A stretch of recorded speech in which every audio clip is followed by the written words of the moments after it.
a friend of mine who is also a very successful business owner, and he runs a very like bleeding edge technology, like ed tech company. And I was like, man, this is like, I was like, I wish I could do something like this. It was amazing. You know, you kind of change the world, you teach people how to learn and things like that. And he's like, trust me, man, I'd rather run a boring ass business. There's so many problems when you're innovating like that. I was like, what do you mean? He said, I'm going to give you an example. He's like, I have a friend who sells wheelie bins in South Australia, makes $15 million a year selling wheelie bins. I mean, like one of the stories like I talk that really built in who I am now is just the fact that, you know, I was financially abused by my dad, right? Put into $1.5 million in debt.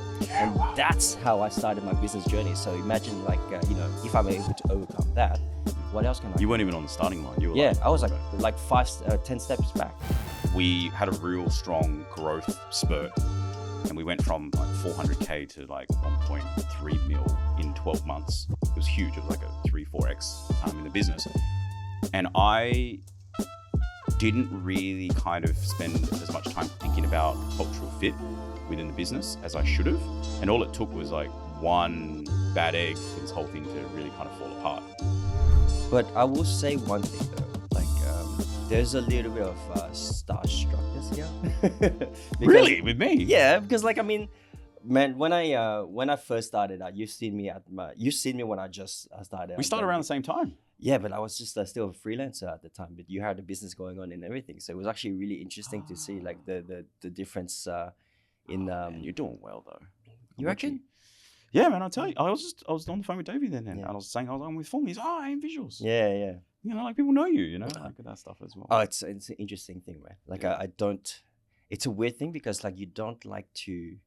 Because you're always in the trenches. That's the thing that I'm thinking about. You're always in the trenches. So you see the ugly side of your business. You see all the figures that come in, the things that need to be fixed. You always think less, right? Yeah. Exactly. So it's kind of a weird thing when someone goes to, oh, you're doing all right. Yeah. But I still don't believe it. But people seem to be. I still don't feel like we're doing all right. We're like, you know, you do the talk. Was it just yesterday or the day before? Like, and it's kind of like, oh, you know, like look at the success. And then you go back to the office and you're back in the trenches and you're like, you're putting out fires about little things because a client, you know, wanted something at the last minute and you got to sit down and smash work out. So it's normal. But I think for me, I was just like thinking there's like layers to the game. Like I was just like, man, you know, you hit this number and then what's next and then what's next, and just then talk to Davey about it. It's an infinite game, man. It's like Simon Sinek, you know, like infinite game where and for me, I was saying like there's a skill of, you know, you say like we're going to talk about why, which we'll get into, but like I actually think there's a skill in contentment. Like being content is a skill. Because I talk to guys like, you know, Vin and all these guys, these really successful business owners, they're not content. They're all super, man, I don't feel like I have enough. I'm like, man, what the hell? It's like if I had your stuff, I'd be like chilling I'd be sailing in the sunsets, right? And then they think the same thing. And then they get there and the goalpost I don't moves. think, and this is the thing I've realized is going through my journey, is like it never stops. It never, you've reached that one thing and you never stop to see what you've actually built. It's like that, do you know that little meme where there's a guy just digging through and there's like a wall of diamonds next to him, right? Yeah. So I go further than that and I say, you know, most people, they think that you're digging, and you see this massive pile of diamond. But what you're actually doing is that you're digging, you're chucking the diamonds behind you, and you're keeping doing that. So you find small successes, putting behind you, small successes, putting behind you. And then no one really actually stand up and look around and see what you've actually built, where the success actually comes from, right? Well, Noel and I had the same problem. Like we'd hit these milestones, and he and I'd be like, good job, man. Back to work. You know, good job. Like we're talking like breaking records and stuff like that. And even now I'm like, oh guys, we're about to hit 2 mil plus. Yeah. Everyone's like, back to work. Wow. Like, you know what I mean? Wow. But you know, I had to teach myself that as well because like I said contentment is a skill. Like we're going to do a team retreat in Bangkok with everybody in June because I said I have to actually specifically invest in celebrating wins along the way. Right. And yeah, it's like we did one in Bali a couple of years ago and it was incredible. But we also learned some things along the way, you know, like how to do it, when to do it and things like that as well. Because actually, surprisingly, it's like not everyone has the same mindset. I like we went into Bali thinking like everyone's going to love it and that sort of stuff. But then a lot of staff kind of felt like they were under pressure to deliver on deadlines and then still have to go away for 4 days and things like that as well, right? So you're rewarding them, but then you're putting them under pressure as well because their mindset's completely different. Yeah. Whereas my mindset was like, guys, we're going away for 4 days. Like if you have to do a, I don't know, 3-day week doing 80 hours, just get it done. Just get it done. I think it's a natural, also a skill for us, like as business owners, because like for us, being in the trenches, doing all the dirty work, it's so second nature, and we don't think anything of it. So if we have to put the all-nighter in or have to put that 80-hour a week in, to us, it's like, all right, we'll just get it done. It is what it is. Yeah, it is what it is. If you want to get there, you need to do all these things, but it's not like, oh, I have to do it. Yeah, there's no emotion to it. It's just, that's it. There's that stoicism to it, and that's something I definitely learned over the year. Now, I love that you mentioned team retreat because like we're on track to make our first meal. Yay! Right? Congrats. So, bro, I've never thought I would get here, but that's something I said to the team. Like the moment we hit a meal, we're going to Bali. Every single one of us. Like these guys here, but the guys in the Philippines, let's freaking go. Nice. But yeah, there's definitely a quiet, what do I put it? Hardship about it. You know what I mean? To hit the 1 meal? Yeah, definitely. Yeah. Like I was saying, and this ties directly to one of the questions I want to ask you in terms of the bottleneck of the business, right? Yeah. Because $100,000 problem to $200,000 problem to $500,000 problem, totally different animal. Yes. Different system, different mindset, different frameworks that goes into it. So talk to me about scaling to 2 mil and the 6 bottlenecks that you talked to me about. As I was saying, we're about to hit our first mil, right? And one of the things I realized is that $100,000 problem to a $200,000 problem, $500,000 problem, totally different animal, different systems, different people, different mindset. Talk to me about your journey, because you do talk about scaling to 2 mil and hitting that 6 bottlenecks that you've identified. Yeah, the biggest bottleneck for us was people. So I think people. An agency business is extremely human intensive, right? And it's like a sausage factory. You have, a producer who comes up with the idea, who then has to hand it off to a videographer. The videographer then has to get it to the editor. The editor then has to get it back to maybe the producer. The producer has to then review everything. Then it's got to go to the client. Client comes back. It's like a relay race, right? Except it's like a relay. Every time you do a relay, you have to slow down to hand it over to each other. Yeah.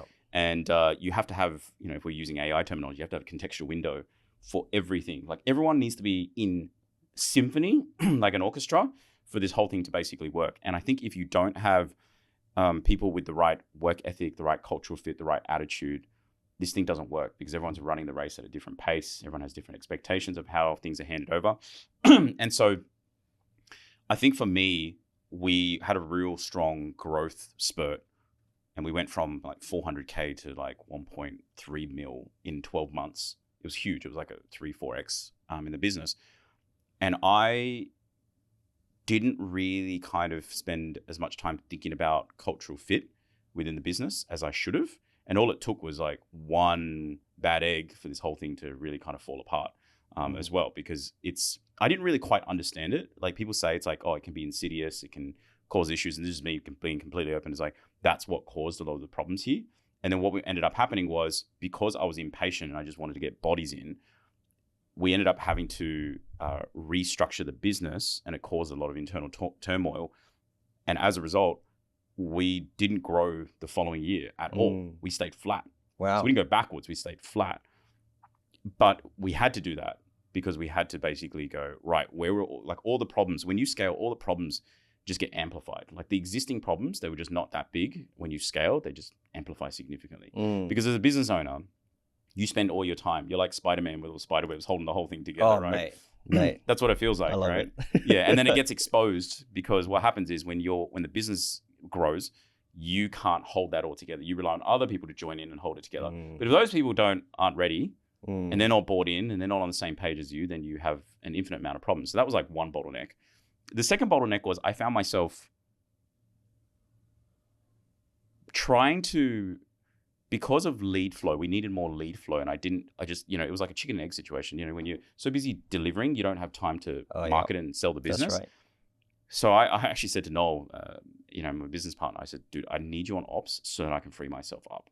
But I also have a tendency to like just jam myself in and just get things done because I'm like, oh, it's easy, it's faster, I just do it myself. Oh, that's me. Like I'm still in production. I shouldn't be, but I'm still in production somehow. Like and that's a systems problem there too, which is probably one of the bottlenecks that you might want to talk about, right? Yeah. Where you don't have the proper briefing systems in place, or people like I'm the bottleneck when it comes to like the sales and marketing because I know exactly what to do. So it's so much easier for me to jump on production and get something done. So, yes, correct, 100%. So and I think that what ended up happening was I made that realization far too late. But what I said to my team, and I did it this time because Noel's actually in Japan right now, right? So his first holiday in 3 years. Workhorse, he's a workhorse. Is that I said to the team, I said, usually what would happen in this situation is he'd go away and I just slot in, take over.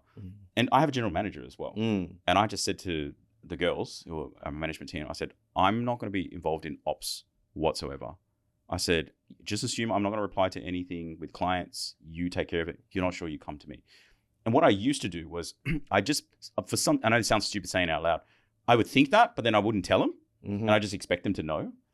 Whereas now that I've verbalized to them, they understand the assignment. It's like not giving them a clear brief. Do you think that thing you just said there, I'm smiling because it's actually, I'm thinking about a lot of the things right now. And I'm just like, I assume just people know about it, right? Yep. So do you think that's like an innate sort of problem that most business owners have, right?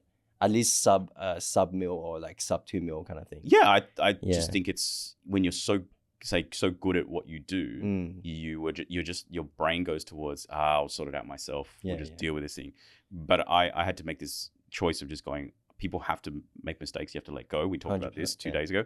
And then the second thing is like, you just got to give people a chance to fail. And the visceral feeling of pissing a client off for making a mistake sticks with them because that's how we learned. We were like, oh my God, I'm never like touch the flame. Don't want to go near it again.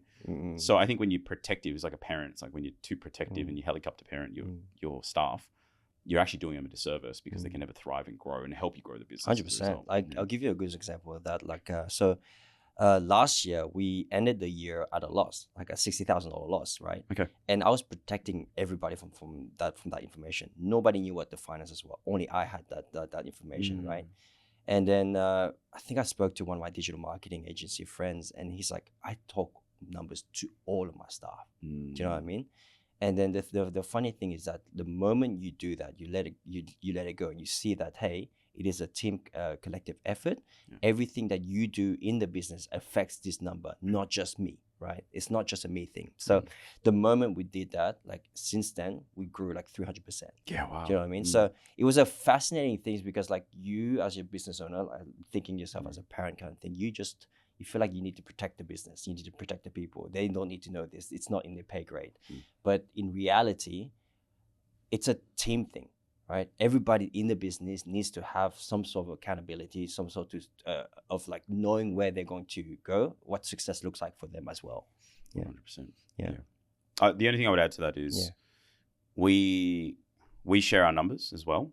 So or at least our senior team knows how the company is performing financially, but also because we know our numbers so well, we now have, I wouldn't call them KPIs, but we use them as like performance metrics to understand whether or not we're on track or not. Yeah. I mean, this is the power of obviously tracking everything. It's like, for us, it's like our editors need to be managing at least 3x what they're being paid, right? That's just a metric that we have.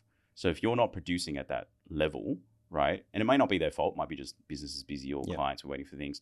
But as long as they're on average hitting that number across a month, we're really happy because we know that if that leading indicator gets taken care of, the lagging indicator gets taken care of, which is profit. How do you? The thing I've actually been struggling with, like with editors and stuff like that, is like how do you measure the profitability of a editor? Because it's like it's not a direct link to the actual like monetary value. You know what I mean? Yeah. So because we productize everything, we know how much a client pays us on a per video basis. We know the editing segment, how much we're charging for it. And then we know how much the editor is spending. So say an editor spends 24 hours on an edit, and that we're charging, let's say $2,000 for an edit. We're then tracking that through ClickUp, which is what we use. And then we're pulling that data. Right now we use AI, but previously we were using ClickUp itself. We're pulling that data into a dashboard. and that dashboard refreshes on a daily basis, and then gives us a bit of a traffic light system of, who's holding up and who's, doing their part. And we don't use it necessarily as a whipping tool. We all look at it together as a team every week, and we go, cool, what's going on here? And it's just an opportunity for us to address it. Whereas before, we were just flying blind. We didn't know if and then you get to the end of the year and you're like, why are we not profitable? And you can't work guys, out. check out this month, we made so much money. And then at the end of the month, like, where did money go? Yeah, correct. You can't explain it. Yeah. Correct. No, it's cool. It's actually very cool seeing like where you're at. And then like, it's like things that I've learned along the way, and then it just getting validated kind of thing. So 100%. one of the things that really kind of resonated with me when you actually talked about like one of the bottlenecks being your offer, right? Mm-hmm. Because here's the thing, as videographers, as a creative like a business, you're so accustomed to doing things in custom, so that what that means is you take every single job that comes your way and you customize everything. Mm-hmm. Talk to me about like how you saw that bottleneck and how you actually mitigate it. Yeah, I'd like to say that it was some crazy thing that I just was like, yep, I've got this moment of clarity, I'm going to product. It wasn't. It was. So for us, we specialize in YouTube. That's our leading offer. I think you need a number of conditions for offers to work. First one is obviously the macro condition or the environment, which is, do people even want this service? Like YouTube just over, I think the last maybe 24 months seems to be a thing that everyone now wants to do, not for influencers, but actually for business owners. They've realized the power of YouTube. And I think it may be because, some of my sort of early stage clients, guys like Davey Mack and these guys who've been doing it for say 5-6 years are well ahead of the curve. Really, people are seeing like what results are happening, both on the channel, but also on the business level. And people go, okay, there's something to this, right? And so market sophistication has to hit a certain level for this whole thing to work, because you might be selling something so far ahead. And I've seen this with like, tech and AI, but it's not like something that people want, because they can't wrap their head around it. It's just too complicated, and just like it's a wild west at the moment. Correct. Yeah. So that's one thing. And I think like timing is obviously very important. The second thing with offer is that, we were always selling an outcome. Like YouTube is the vehicle. When I get on sales calls and I explain our offer to clients, I spend a lot of time just explaining to them the psychology around how this all works. We talk about like the amount of time someone spends with you equates to usually how hot a lead is, which then equates to obviously the amount of business that you do as well, the quality of the leads. So you're kind of talking to, number one, the pain points. And oftentimes the best business owners that come to me are people who do, cold ads. They have a hard time closing. Yeah. They can feel the pain point. So if I'm speaking their language, great. And then what clients are paying for is they're paying for predictability. So they're paying for an outcome that is likely to happen. And the way that they basically make decisions, and you and I are probably the same, is we just go, have you done it for somebody like me? 100%. So my 100%. entire offer is like, this is what we do, this is how we do it, and this is the ones that we've been able to get results for clients. Yeah. And they go, yeah, okay, let's go ahead. Just sign me up. Sign me up. There's no reason for them not to go ahead. So it's just a series of like de-risking their decision process. 100%. And I think that's the power of like the branding play here, and especially now in the age of AI, the whole personal branding thing, because like people buy from people, right? Correct. So if they don't see you practicing what you preach, if they don't see you being the authority figure, and also not seeing results, it's going to be hard for people to want to work with you. So definitely fascinating stuff. Now this is probably, I want to understand a little bit about the boring business. Boring business. This is another thing that resonated with me when you actually like you were on up there talking about, is that if you want to be successful, if you want to at least scale to $2 million, you need to expect it to be boring as fuck. So fucking boring. Tell me more. So I'll tell you a story. So I had a friend of mine who is also a very successful business owner, and he runs a very like bleeding edge technology, like ed tech company. Yep. And I was like, man, this is like, I wish I could do something like this. It was amazing. You kind of change the world and you teach people how to learn and things like that. And he's like, trust me, man, I'd rather run a boring ass business because there's so many problems when you're innovating like that. And I said, what do you mean? He said, I'm going to give you an example. He's like, I have a friend who sells wheelie bins in South Australia, makes $15 million a year selling wheelie bins, and basically has a monopoly in the market in South Australia. Oh, okay. I was like, what? Yeah. Like the bins you put outside? Yeah. Yep. He's basically the number one supplier for councils, for government, for houses, for Bunnings, everything, right? and is the most boring business in the world. And then it was funny. I don't know how things happened, but it's like the following week, I was at my parents' place, and one of our family friends was there, and this is his uncle that I've known for like 20 plus years, right? I never knew what he did. And then one day I just said to my parents, I was like, what does he do? Because he's like, he doesn't work. Like, he kind of goes around. I was like, and he's like, you know, he doesn't wear nice things. He's like pretty normal uncle. And my parents go, oh, his business actually, he imports. He's the number one cork supplier in Australia. Cork, as in cork boards, cork on your wine bottle, anything that's cork related. He basically supplies, you know, all those different types of cork products to, again, West Farmers, like Bunnings, Woolies, whatever, right? $25 million business a year. The most boring goddamn business I've ever heard. And I was like, okay, there's something to this. And when I kind of looked into it further and understood it, all of these guys are pretty much sausage factories. They are inputs in, outputs out. There's a process in between, and then go. And you get feedback, you go efficient, you build it, and you get better and better. And I was like, okay, how do I do this for my business? So then I go, okay, what are the conditions? What are the inputs that need to come in? It's like, you need X, Y, Z, you need these and these things, right? When this happens, then video comes out the other side. Is that that design process thinking? Systems design thinking, correct, yes. So like, tell me more about that. So systems design thinking, I actually learned from a guy called Charlie Morgan, very well-known agency coach out in the UK. And he was the first guy that exposed me to this. And he just said, like, you can't think of things as this esoteric thing. You're like, everything has inputs, everything has outputs. You have process in between. You then have feedback that goes back to the inputs to help improve that, and you get better and better at it. And then you have environment, which is what are the macro things that, you know, like I said, the conditions that you don't have control over, and they all affect what the output is.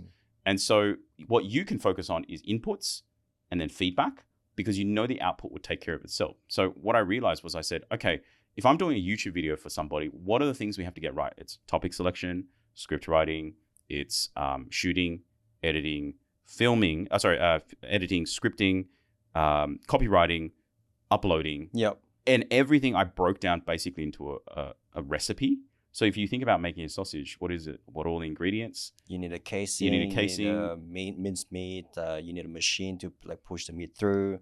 That kind of thing. And then you need to twist it, and you need like a Asian grandma there somewhere. That's right. Along the way. Right? So you, like, when I tell people that analogy, they're like, oh, I get it. And I'm like, okay, well, what's your sausage factory for your video? 100%. Now, sometimes things might change because maybe the input is different because the client's from a different industry. And you're like, okay, well, when it's from a different industry, if we're making Italian sausages instead of lapchong, then let's go there, mate. What's the difference, right? And so and then all we're doing is we're getting that feedback, and we're going, okay, every time we have an accounting firm, what are we doing? It's a little bit different to a broker, a little different to a buyer's agent, a little bit different to a builder.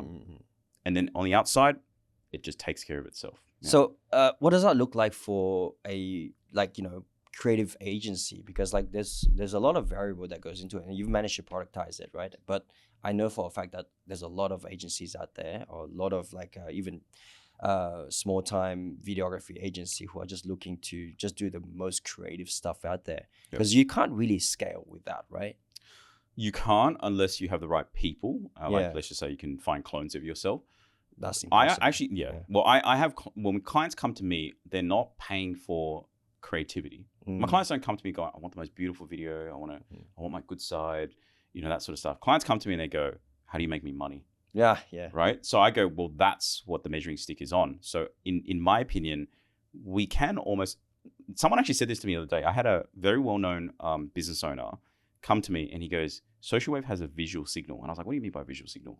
And he goes, when I browse YouTube, because you guys have so many clients in YouTube, I know which one is a Social Wave client and I know which one's not. Right? He goes, you guys have a trait, like a look and feel to you. That's a brand. That's a brand. He calls it visual signal. And I said, oh, that's fascinating. I said, he's like, yeah, based on just the thumbnail alone, I can tell it's you guys. And that goes back to the systems design thinking. I'm like, yes, we're making tweaks and changes, but for the most part, everything's functional. Everything has serves a particular purpose. And clients, I do have clients who go, I don't want to look like everybody else. I'm like, that's fine, which is why we do style frames and things like that. But we're not like spending a week putting together some concept or things like that. Like, my designers are taking, let's just call it an hour and a half to redevelop the style frames. So that means that kind of means like you turn away like a lot of clients then if they don't really fit that talking head style videos that you guys do. Yeah, we do. We qualify our clients quite a lot. Yeah. And I think we're really fortunate. We're at a stage in the journey where people come to us for our reputation and they go, well, I know you've done work for this, and the people. Can you do it for me as well? But if they're not in a position to do so financially, mindset wise, maybe expectations, we say no. That's incredible, man. Like, just listening to your journey, it's just, for me, that's very inspirational because like, I'm like, oh, cool, there is a template. I see the light. Like we are heading the right way, you know what I mean? Yeah, so, definitely. So like, as I was saying to the team, like everything comes full circle. And I was actually talking about this with you the other day as well. Like we are only 1 degree away, 1 degree of separation away from like knowing someone, rekindling with someone that actually would take you to the next level, show you steps to take to get to the next step. So I find that super fascinating, right? So who is the man behind all of this? Who are you, Ken? Talk to me about that, because there's a lot that you've got a podcast like called Level Asian. You've made that pretty successful. Social Wave's pretty successful. What's next for you? Like, what do you do? And I think I mentioned this in the chat, and I opened it that way. I showed 3 photos, and I was like, by the way, when you showed me that, I'm like, that's a very Vin way of like. It is. Right. I'm actually just a combination of people that I admire and I respect. Right. And the reason why I showed those photos, and for context for everyone listening, is like the photos were just a photo of my family. One was my son. One was obviously my in-laws, and another one was obviously us going on holidays together. And it's funny because I just talking to a very good mate, Davey, on the phone. He joked around. He said to me, he's like, "Man, you've been chilling for the last 2 years." I was like, "What do you mean?" I was like, "I feel like I've been working hard." And he's like, "No. He's like, you've been chilling because you've gone on like 3 or 4 holidays, a year. Like you're relaxing." He's like, he's still hustling. He's got a bigger business than I do, because I understand what I want in life. For me, I just want to do, and this is very Vin things. Like I want to do things I love with people I love. And I want to be able to choose to do things when I want, where I want, with whoever I want. I just want choice. I want freedom. And all I see business is just a mechanism to get me there. Yeah. So that's why I think saying to you at the start, I say being content is a goal for me or a skill, because I understand what the conditions are for me to get there to do what I want. I like right now I'm like, I want to travel. Maybe next year I want to do something else. The year after I want to I don't know. That thing's going to constantly change. You definitely strike me as someone who's got like a lot of self-awareness, right? And I think that's like another trait that you need to learn, Yeah. Along with like being content. Like, yes. Like one of those things. Yeah, I think being content is a skill. I think I've always been visibly self-aware. I'm not sure whether it's nature versus nurture, maybe the way I was brought up. But I think I just inherently was always hyper aware of the environment and myself as well. I just think that for me, there's an opportunity cost to everything. If you're working in business, that's time away from family. If you're with family, that's something else, right? Who knows? Like whatever it is. I just think like I understand what I enjoy in life. And honestly, I said, like I joke around 2 days ago, I was like, I don't know how to edit videos. Like I don't know how to film. No creative bone in my body. But I actually love creating in the sense that like I have a vision of what I want things to be, but I can put the right people in place. I, in the early days before COVID, really wanted to do just travel vlogging and make a living out of it. Really? Okay. Yeah. And I took a 1 year off just after quitting a career in hotel management in corporate, and just traveled for a full year. And it was the best year of my life. And I still think about it now. I'm like, I want to go back to that. I have autonomy and flexibility around my time, with who I do it with, where I want to be in the world. Like for me, that's always been the North Star, and everything I build towards is that. In the words of Vin, the very wise Vin, you're basically negotiating your reality, bro. That is what I'm trying to do. Yeah. I don't think I'm quite there yet, but I'm getting pretty close. What's missing? Money. Yeah, I've got a mortgage. Yeah, still got debts to pay. Yeah. I think that the business isn't completely non-reliant on me. I would say it's probably like 90-95% there. But there are choices that I make. Like I was saying to you guys, I haven't replaced sales because I actually really enjoy sales. Yeah. So I get to choose what I love to do in the business. And ultimately, yeah, most of the time it's like, if I really wanted to just take my foot off the pedal, I probably could. I'm just choosing not to at the moment. So would you say your reason why is freedom Yep. of choice? Well, I think people call it financial freedom, which Financial is, freedom, yeah. you know, I find like that's such a buzzword, because yeah. I mean, at the end of the day, what are you trying to build? You know, like some people might be doing it for the ambition of like, you know, being the guy to go to. Others just like they want to spend time more with family. Yours is probably travel more and do more vlogs kind of thing. So yeah, I mean, your reason why would be freedom. Yeah, I want the flexibility around it. I don't want to stop working. I if anything, I think a lot of business owners just want to build. Yeah. But they don't want to be under duress building. So what I mean by that is like, the reason why you currently do business and you probably make certain choices in business, even if you don't like it, is because it's what pays the bills. That's right. But what if you were unencumbered and you can just build without timelines, deadlines, you know, pressure? That would be beautiful. Right. It's a beautiful scenario, right? I honestly, I can't think of you know, the whole idea of like retiring. I can't even like fathom the idea of that, because I don't think that you know, running a business, you're looking for that at the end of the day. There's a quote by I believe it was James Clear. He says that entrepreneurship is a self-development exercise masquerading as a capitalist venture. Yeah. So as you grow, yourself grow, like with all the, you know, the combination of like coaches, mentors and whatnot, and the experience that you have, the business will grow too.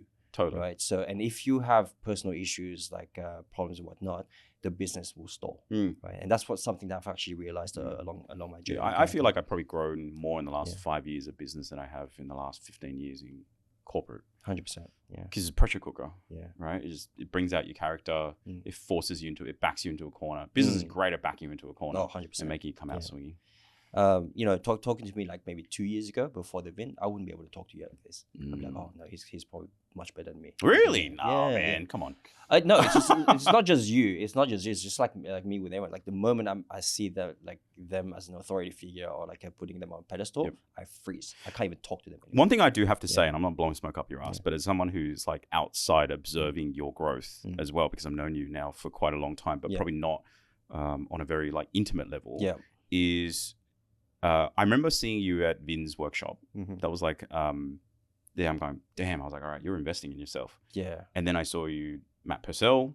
Then obviously now with like from video agency OS, and all these opportunities for growth that you're really like investing in your own growth. And I think that's one of the things that I notice, is that for people that go out and they actually get it, whereas I think a lot of people, they make this conclusion. They go, oh yeah, you know, I'm just can't do it. Yeah. You know, they identify as just that and they limit themselves. Whereas you've been able to, you know, negotiate your own reality. That's right. Yeah.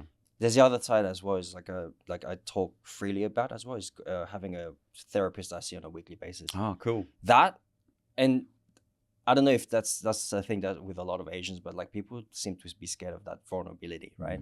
And for me, being vulnerable allowed me to grow so much and actually deal with the traumas that I had in the past and whatnot. I mean, like one of the stories that I could talk that really built me who I am now is just the fact that, you know, I was financially abused by my dad, right? Put into $1.5 million in debt. Yeah, and that's how I started my business journey. So imagine like, you know, if I'm able to overcome that, what else can I do? You weren't even on the starting line. You were I was like 10 steps back from most people. So I think that's, I mean, I look at it now not as a like a reason to say hate my dad or anything like that. It's more like he taught me something. You know, I'm not gonna hate him for it. That's all he knew. You know, being an Asian dad, like I'm making the right decisions for my family. Do you know what I mean? The intentions were good. Yeah, the intentions were good. So you can't, you know, if you understand the intentions behind why people are doing something, it's almost like it is what it is. You know what I mean? Yeah. You're a father. Your kid is like 3 years old now. Yes. Yep. Yeah. Talk to me about the guilt, because I feel this. Oh, so much guilt. Yeah. That's why I try and take him with me wherever I go. Helps feed less guilt into me. Yeah. Especially when I'm on the road. I try not to be on the road too much. I'm pretty good. I think there's no secret to it. There's, you know, and there's still problems. Like I still have arguments with my wife and things like that. All the time, man. All the time, you know. And look, the beautiful thing about Iris, my wife, is she gets the assignment. You know why? Because, and I'm sure your wife is the same.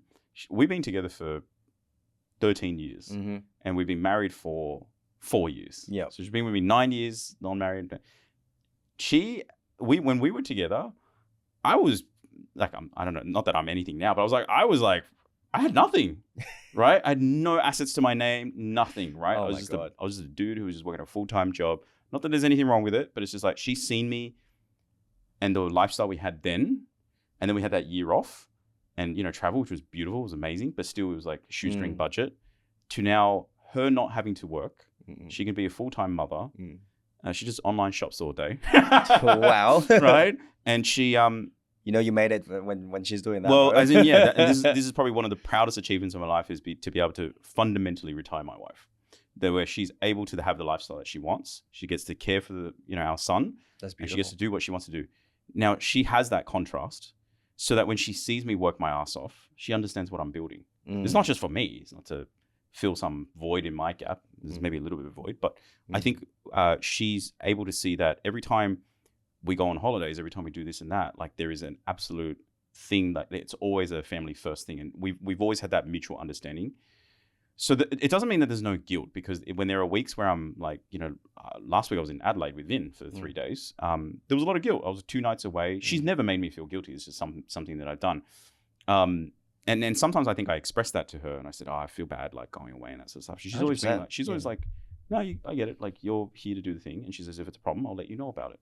So that mutual understanding really helps a lot. But I think the other guilt is just to, you see your child develop and grow, and you don't want to miss out on those key things. You hear these cliches about people, missing out on their kids, awards ceremony and that sort of stuff. I don't think it's that. I think it's more, the day-to-day stuff, I listened to your podcast about like fatherhood as well. And Viv said parents actually count their children's days in months. Sorry, like lives in months, not years, kind of thing. And I find that's so true. And like where my guilt's coming from is that I have a 15-month-old baby at the moment, and then she's growing so fast. And like the thing with me is like, yes, my business is like such a priority right now, because I want to be able to have that choice, that freedom and stuff like that, and just trying to figure out like to navigate that. And I don't think it's such a balancing act between like, what do you want to focus on right now? Because ultimately, if you focus on one thing, you have to sacrifice some things. So if I flip the book and ask you, what is your why? Like, what are you building towards? I am building. So the quote I say is like, I want everybody that has a stake in AM Visuals, that touches it somehow, to benefit. So I am doing. I don't know if that's a bit of an ambition kind of thing, but I want everybody that is with this company, for this company, to be able to grow, to be able to have some form of success with me, to bring everybody up with me. That's so you want to be like Noah's Ark, rising tide. Which kind of puts my business up top, then my family second, which is like a bad way to put it, but it is my truth right now. Yeah. And I think the thing I would add to that is I have that tendency as well, because I like the village effect. I like the, oh my God. I don't know if it's an Asian thing, but maybe it's an Asian thing. That's why I started Level Asian. I was like, this community building thing. I think maybe part of that is just growing up in Australia in a bit more of an isolation, extended families all overseas. Never kind of felt that I had a huge core family. That maybe is part of that. That's probably more for a therapy session, but I think there is some truth to this, because I realized, I was like, I have to look after, the typical thing, you got to put on the oxygen mask for yourself first before you then put it on for other people, right? And I was doing the other way around. I was like putting on everyone else's mask, and I was like in suffering, like suffocating myself in that part of the process. So I had to become a little bit more selfish. You talk about people pleaser. I'm a massive people pleaser. I had to get as much of the people pleasing out of my system as possible. Wow. Right. And only then was I selfish, was I able to then help other people as a result. It's a weird dichotomy there. It's a weird dichotomy. Massively. Ken, man, like I want to thank you for coming on. It's been a massive pleasure. What's next for you? Where are you going, and how can people find you? I'm not sure. I'm not one of those guys who, people do the 10-year plan, the 5-year plan. I don't even have a 3-month plan, right? I don't, right? Because I think I am a bit of a nomad. I understand directionally where I'm heading. So if I'm going north is where I'm heading. As long as I'm directionally heading north, sometimes I'm veering off path, sometimes I'm back on path. But as long as I understand where I'm going. So I think for me, going back to the why, I know directionally, I always want to build. I don't want to do it under duress. So that's kind of part of the motivation. What I'm doing right now is that I'm pretty much at a stage where I can now start to make some real offensive decisions. I'm not only got my own business, I'm starting to build joint ventures and partnerships with others. And I see this, a lot is people then move into collectives or groups of businesses, right? So that's kind of where my brain heads towards. I'm like, yes, I can keep building the agency as it is, but it's at a stage where I'm like, okay, cool. I think it's in a good spot.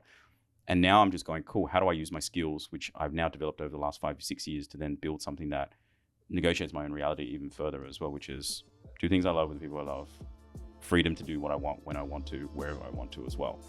And we'll see. I don't know how long it'll take, but I'm also not putting a timeline because I feel like, last thing I'll say is like expectation is the byproduct of, disappointment is the byproduct of expectations. So I just go in with no expectations. I have a loose idea of what I want. And if I hit it, I'm like, great. If I don't, that's cool. Let's keep going. And that's just how I roll. And with that, Ken Huang from Social Wave, mate. Thanks for having me. Oh, bro.